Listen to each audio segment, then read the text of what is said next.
Dans Photoshop, nous disposons d'un outil qui nous permet de mettre des images dans un bloc image. Un petit peu comme dans InDesign. Je vais vous montrer comment ça fonctionne et je vais surtout vous montrer que ça marche pas encore super bien et qu'il vaut mieux continuer à utiliser les anciennes méthodes.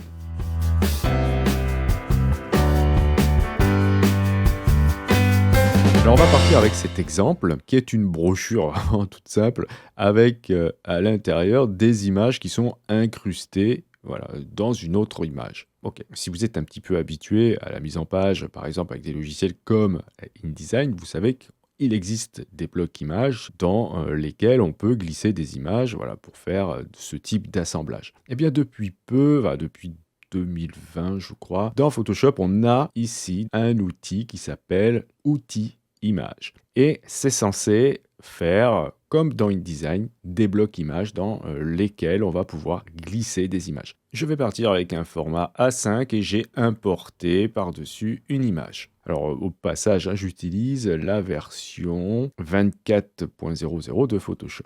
Ensuite, eh bien, on va préparer, pourquoi pas, si on voit l'image, comment elle est réalisée, nos blocs images avec voilà, une image dedans. Alors pour cela, je peux prendre l'outil bloc image qui s'appelle tout simplement outil image. Donc je trouve que c'est pas très correct comme nom, hein, ça porte à confusion. Et lorsque vous sélectionnez l'outil, vous avez la possibilité de dessiner soit des rectangles, soit des ellipses. Si je veux une ellipse, ou plutôt même un rond, eh ben je sélectionne l'outil ellipse, je maintiens majuscule enfoncé, et attention, je vais vous montrer ce qui va se passer. Là, je suis en présence donc d'un calque de pixels qui est au-dessus d'un arrière-plan, ok, et normalement, si je fais un bloc image au-dessus d'un calque de pixels, le calque de pixels sera automatiquement écrété ou en tout cas contenu à l'intérieur de ce bloc image. Ça marche pas toujours et on va essayer. Donc ici je fais un bloc rond en maintenant majuscule ou shift enfoncé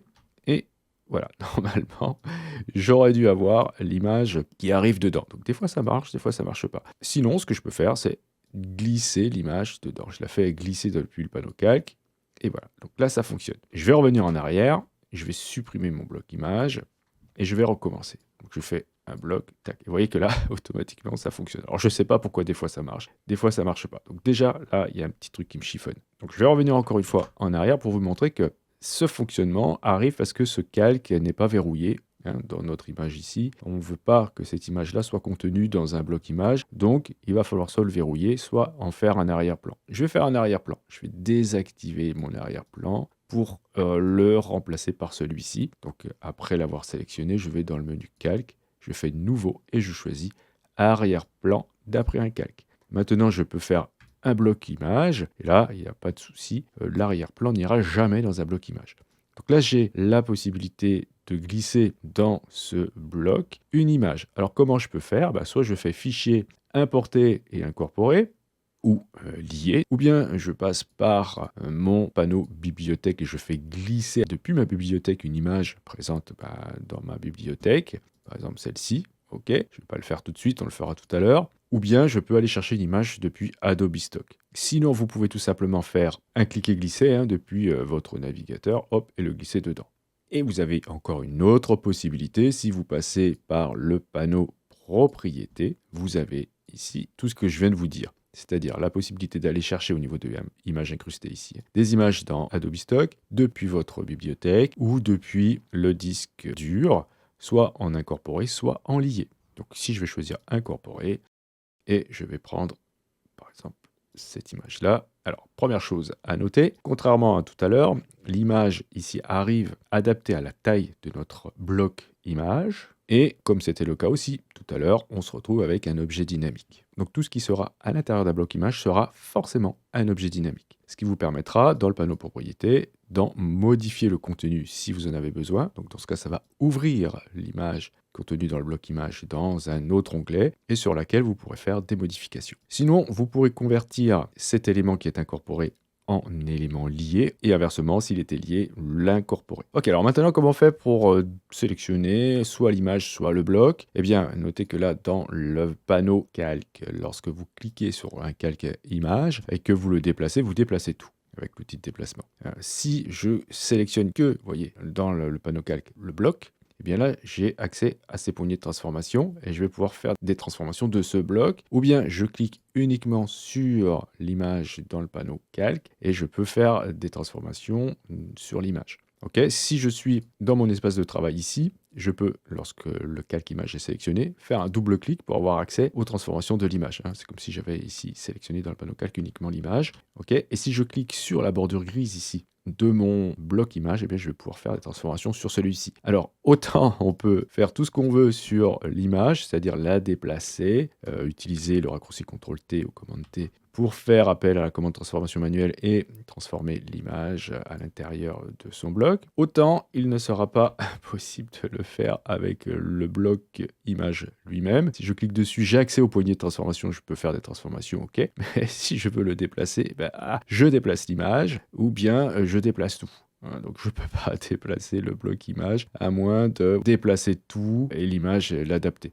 Donc, ok, on peut comprendre que c'est normal, c'est logique que lorsqu'on déplace le bloc image, l'image vienne avec. C'est peut-être pour ça que c'est fait comme ça. Ensuite, n'oubliez pas que dans le panneau propriété, si vous avez modifié votre cercle, vous avez ici la taille de votre bloc que vous pourrez modifier. Déchaîner ici ou chaîner si vous souhaitez garder l'homothétie ou non de votre bloc. Bon, peu importe ici, c'est pas un rond, c'est pas grave. Très bien, alors maintenant, si je souhaite sortir l'image de son bloc, comment je fais? Eh bien, dans le panneau calque, si je fais un clic droit sur le calque, j'ai la possibilité, et attention, au niveau de la traduction, c'est un petit peu spécial, de soit supprimer l'image, soit supprimer une image du calque. Ah, alors, qu'est-ce qu'il faut choisir ici? Supprimer une image du calque, c'est quoi? Eh bien, on va l'essayer, regardez. Hop, en fait, vous supprimez l'image du calque, mais en fait, c'est supprimer le bloc image du calque. Ok, donc c'est pas l'image qu'on a supprimée, c'est uniquement son bloc. Mais par contre, l'autre, si je fais supprimer l'image, eh bien je supprime carrément le calque en fait, l'entièreté du calque avec le bloc. Voilà comment ça fonctionne. Ok, alors maintenant, si j'ai besoin de faire un bloc particulier, de la taille que je souhaite, eh bien je peux le faire avec l'outil plume par exemple, ou avec une forme personnalisée. Bien, alors je vais sauvegarder avant parce que ça plante assez régulièrement. Donc je vais faire fichier enregistrer sous, et ensuite on va tester. Je vais prendre l'outil plume avec le paramètre forme ici, et j'ai même un petit contour de 5 points pour qu'on puisse bien voir ce que je vais faire. Donc voilà, je vais faire une forme qui ressemble à rien, mais c'est pas grave. Ok, et donc j'ai bien dans mon panneau calque une forme créée. Je vais faire un clic droit et je peux ici convertir en image. Donc là encore une fois, la traduction, voilà, ça aurait pu être autre chose. Convertir en bloc image, ça aurait été mieux. Et je clique dessus. Et là, j'ai le nom de la forme que je peux modifier, ainsi que sa taille en largeur et en hauteur. Je valide avec OK, et là je me retrouve bien avec un bloc image qui apparaît là. Bien, alors je vais mettre quelque chose dedans, depuis le panneau bibliothèque par exemple, je vais dire que je veux cette image-là, et hop, je le glisse dedans. Et là, c'est la catastrophe. Vous voyez, au niveau de l'affichage ici, ça a bien fonctionné, mais je n'ai pas l'affichage qui s'est fait ici. Ça marche pas, ça déconne. Et si j'enregistre, si je fais fichier enregistrer, je me retrouve avec une erreur. Donc je valide, je vais fermer ça, j'essaye de le enregistrer, on va voir. Ah, je vais l'enregistrer sur 0. Et voilà, j'ai encore une erreur. Donc je vais pas le faire, je n'enregistre pas. Je vais ouvrir la version que j'ai faite tout à l'heure. Voilà, avant la manip. Ok, je vais refaire une forme, mais cette fois-ci sans contour. Peut-être que c'est ça qui marche pas. Ok, je fais un clic droit, convertir en image, et je vais aller remplir encore avec cette image-là. Et là, ça marche. Donc apparemment, il ne faut pas mettre de contour, sinon ça bug. Et on va voir un autre problème arriver. Si je souhaite mettre une ombre portée sur cette forme, eh bien, admettons, je sélectionne ce calque, je vais m'apercevoir que là, je n'ai pas accès aux effets.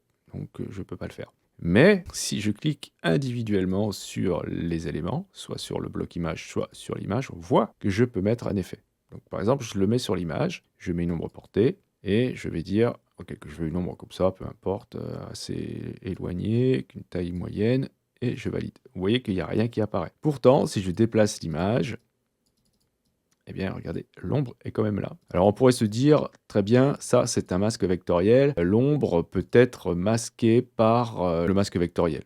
Pour ça, il suffit d'aller dans FX, vérifier au niveau de ombre portée. Dans les options de fusion, vous avez là l'option effet masqué par le masque vectoriel ou de fusion. On va essayer les deux. Et vous voyez que ça fait rien du tout. Donc voilà, vous ne pourrez pas mettre d'ombre portée. Par contre, vous allez pouvoir mettre un contour. Dans le panneau propriété, vous avez l'option ici, après avoir sélectionné un bloc, contour. Et là, j'ai encore un petit problème. Donc ça ne marche pas. Je vais enlever les effets peut-être, que ça vienne là.